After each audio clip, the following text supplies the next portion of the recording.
Məmişən yine geldi. Köynək niyəmi hesab. Müsafini möhtəmi payvazı 041. Təbyiz fincanı bak. Kapitan Məmişən danışır. Uçmağa hazır. 3, 2, 1.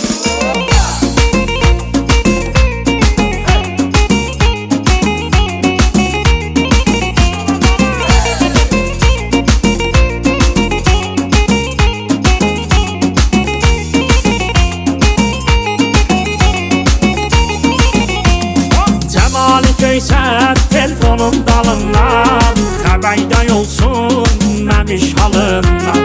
Tut yanağından, marçıldadım, dinmə yavaş, gizlət mamanından.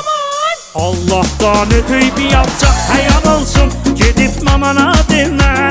Dilin al olsun, gedib mamana demə. Eşitdi bacılayın, deydiğin maçılayın. Zəhyim ay olsun, gedib mamana demə. Bu söz yadigar olsun, mamana demə. Gəlməmişə sahibi qıytım yanağından, gedib mamana demə. Çıxat yadından, gedib mamana demə. Üyək qaldı qapızda, qalsın öz ayağımızda. Bugünkü qəyayından, gedib mamana demə. Utandan mamanından, mamana demə. Nazım mamana demə.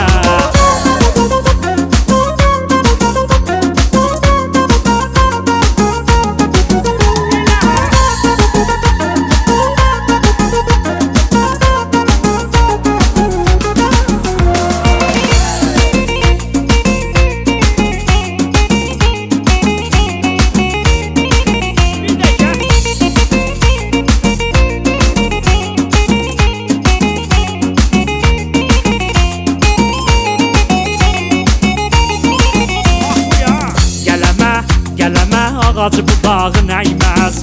Adamın ağlı olan hər şey dilinə gəlməz. Sözbaz olan adam mintümənə dəyməz.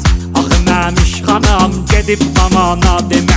Müqəyyət bir oğlanam gedib mamana demə. Allah'tan ötüy bir yapacaq həyan olsun, gedib mamana demə. Dilin lan olsun, gedib mamana demə.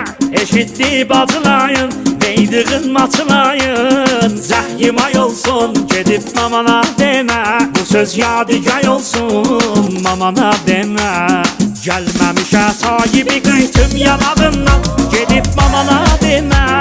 Çıxat yadından, gedib mamana demə. Üyək qaldı qapızda, qalsın öz ayağımızda. Bugünkü qəyayından, gedib mamana demə.